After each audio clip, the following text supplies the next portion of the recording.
Hello students, let's have some examples on limit of sequences. So our first example is find limit of the sequence, and the sequence is given term by term. So the first term is 1, second term is 1 by 2, third term is 1 by 3, fourth term is 1 upon 4, and so on. So there are number of ways in which the expression of the sequence has been given. So this is term by term expression, and we have to find limit of this sequence if the limit exists. मगर अगर limit exist होता है तो इस sequence का limit find out करके निकालिए, ऐसा ये क्वेश्चन है. Since this question is related to mathematical analysis, therefore the very important thing is what should be the terminologies which we require to find the limit. So first of all, to get the limit, we need Sn, that means nth term of the sequence, ये हमें चाहिए. उसके बाद एक limit का आपको guess करना होता है कि इसका लिमिट क्या हो सकता है. वो गेस कैसे करना है मैं बता दूंगा, और जो भी आप गेस करोगे कि ये इसका लिमिट हो सकता है उसको हम डिनोट करेंगे L इस नोटेशन से. तो L भी मालूम होना चाहिए. उसके बाद नंबर आता है एप्सिलॉन का. ये एप्सिलॉन दिया नहीं जाता है, ये आपको लेना होता है. मतलब जो एग्जाम्पल सॉल्व कर रहा है उसकी चॉइस होती है कि वो एप्सिलॉन क्या लेगा. और उसके बाद एक पॉजिटिव इंटीजर भी इन्वॉल्व होता है उस एक्सप्रेशन में, और ये बड़ा इंपॉर्टेंट फैक्टर है क्योंकि ये हमें ढूंढ के निकालना होता है. Sn यहां से मिलेगा, L गेस करना है, एप्सिलॉन आपकी चॉइस है, और ये N आपको फाइंड आउट करना होता है. तो आप ये सोच रहे होंगे कि ये N क्या कैसे फाइंड आउट करे, या क्या होना चाहिए, कैसा N चाहिए. तो हमें N ऐसा फाइंड आउट करना होता है जो इस इनइक्वालिटी को मॉड Sn माइनस L, इस इनइक्वालिटी को हमेशा लेस देन एप्सिलॉन रखे. Now this is a inequality, and this inequality is depend on, देखो एप्सिलॉन तो फिक्स है, L नंबर वैरी नहीं होगा, वो भी फिक्स है. वैरी जो होगा वो Sn होगा, मतलब टर्म्स ऑफ द सीक्वेंसेस. और ये कौन सी टर्म होगी ये N डिसाइड करेगा. मतलब the whole expression in the left hand side of this inequality is depend on N. इसलिए ये इनइक्वालिटी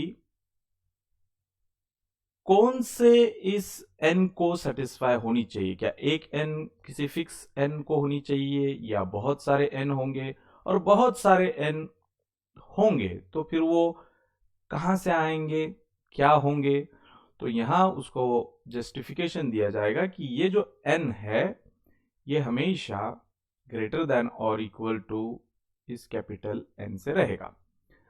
मतलब ये कि आपको ऐसा कैपिटल N एक इंटीजर ढूंढना है जिसके आगे के सारे वैल्यूज को अगर हम यहां रखेंगे तो वो जो टर्म्स मिलेंगे वो सारे टर्म्स ने इस इनइक्वालिटी को सेटिस्फाई करना जरूरी है.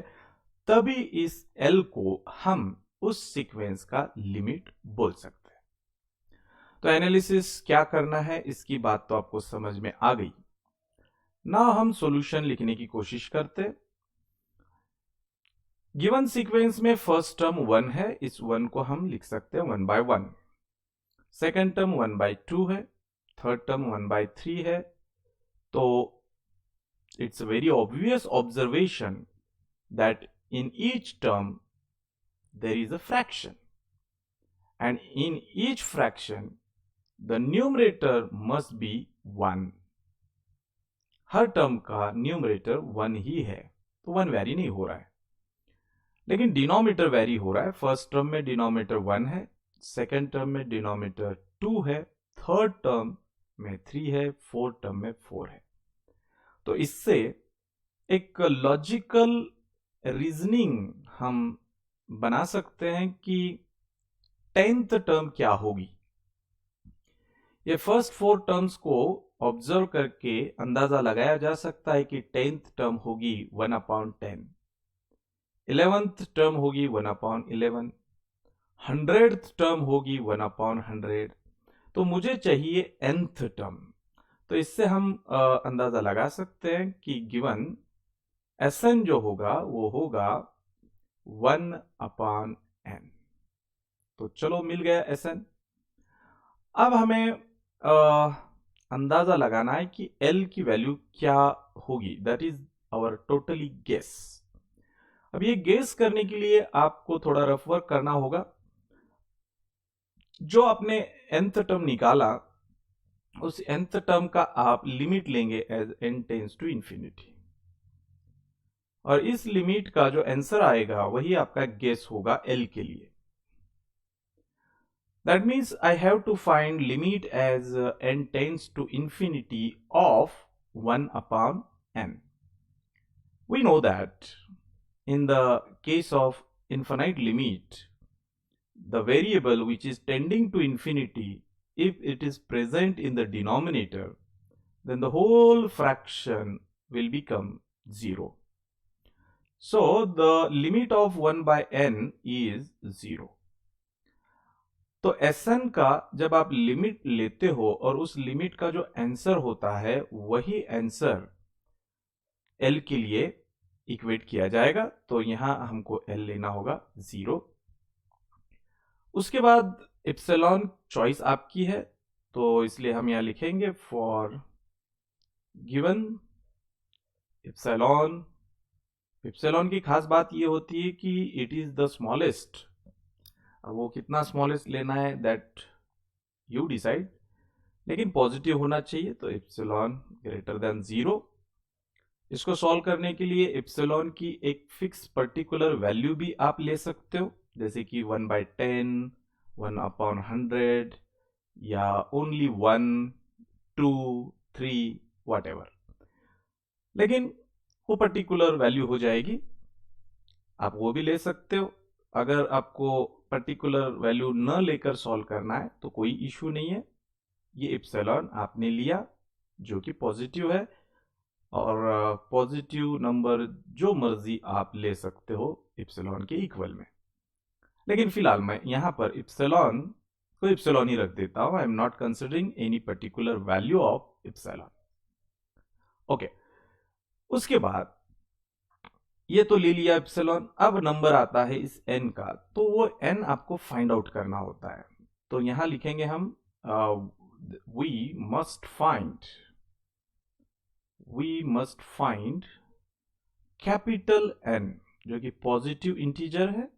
आप ऐसा लिख सकते हो, we must find positive integer n such that,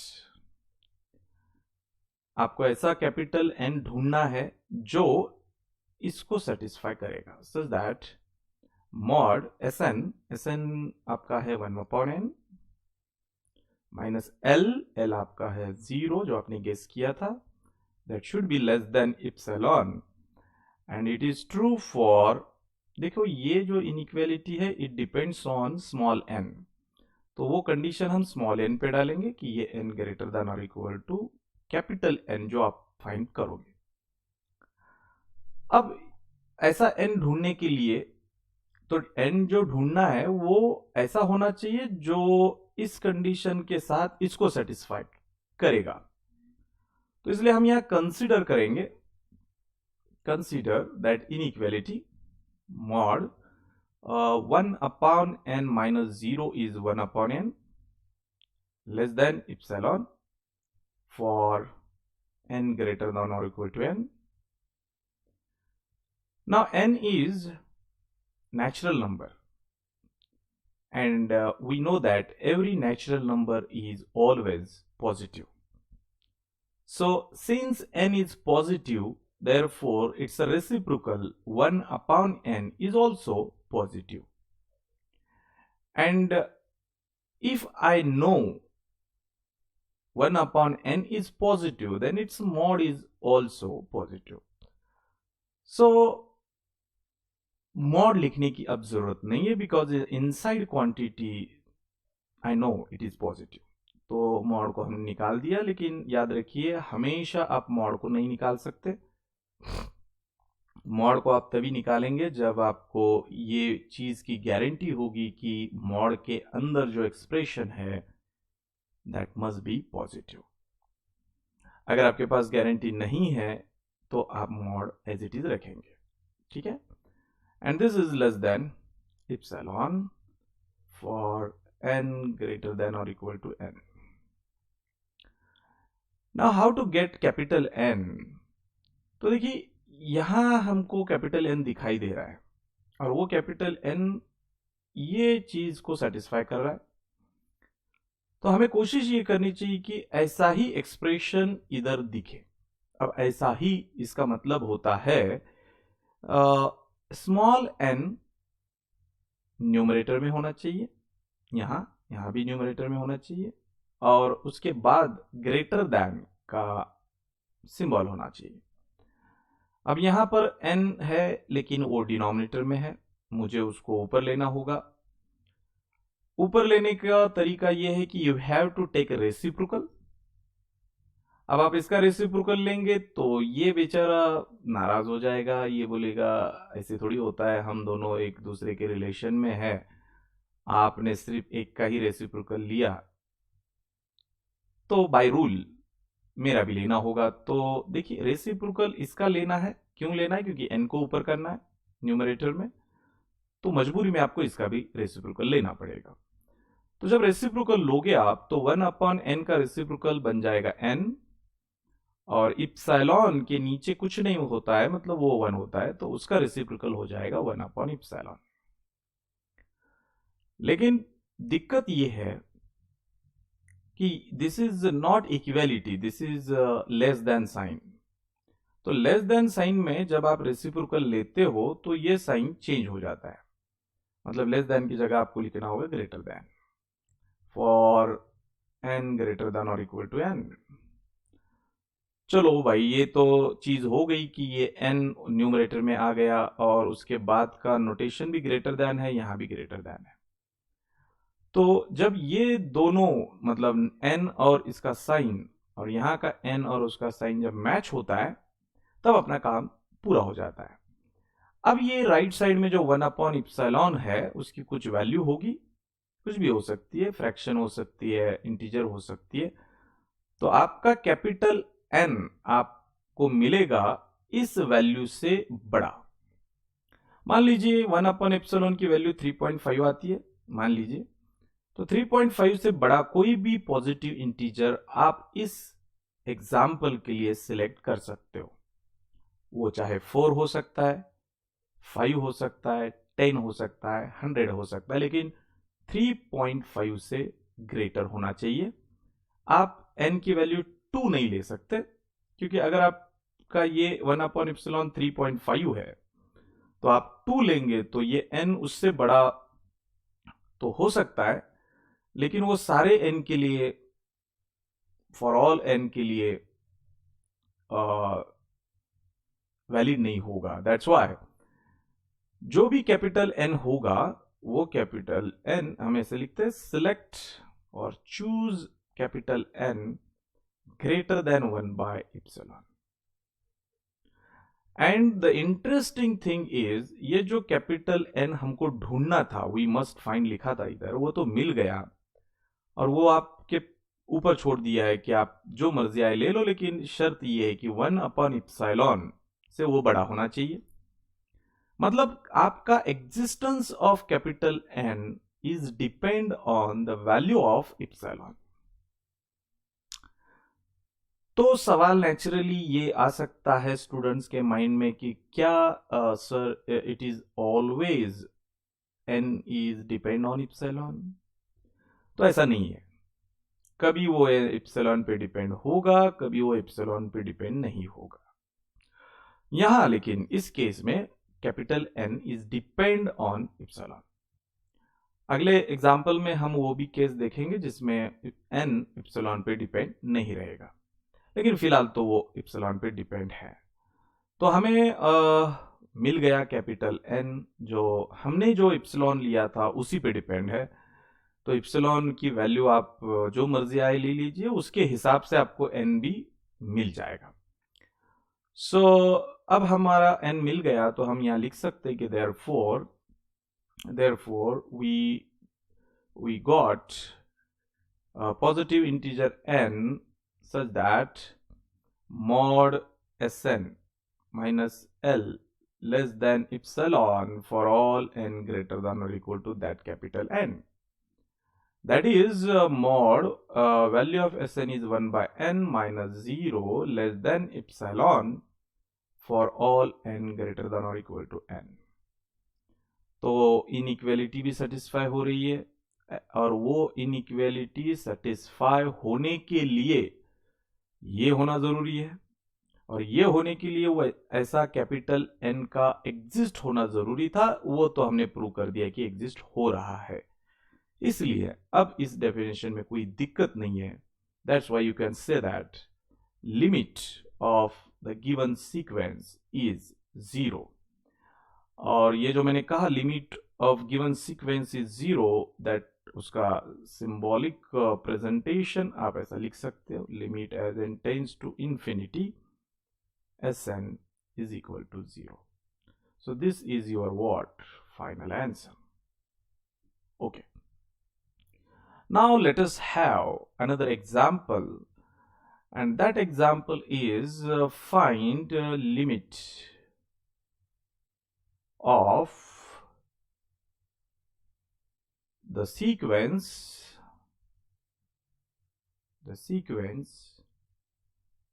whose nth term मतलब Sn is equal to 1।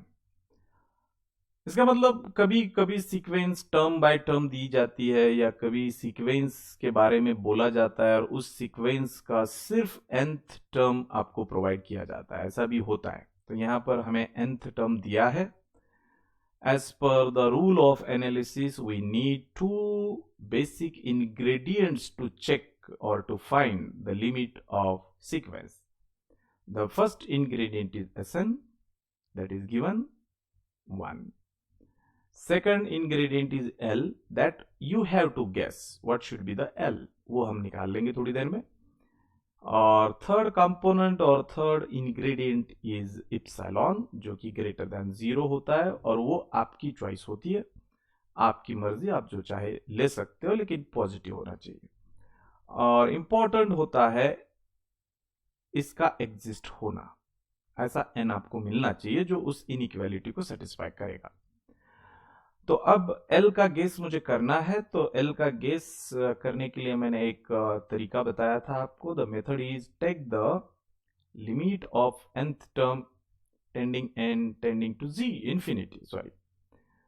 तो Sn तो 1 है, 1 कांस्टेंट नंबर होता है, और कांस्टेंट का लिमिट कांस्टेंट होता है, तो इसका 1 आएगा। तो द L वुड बी 1 इस केस में।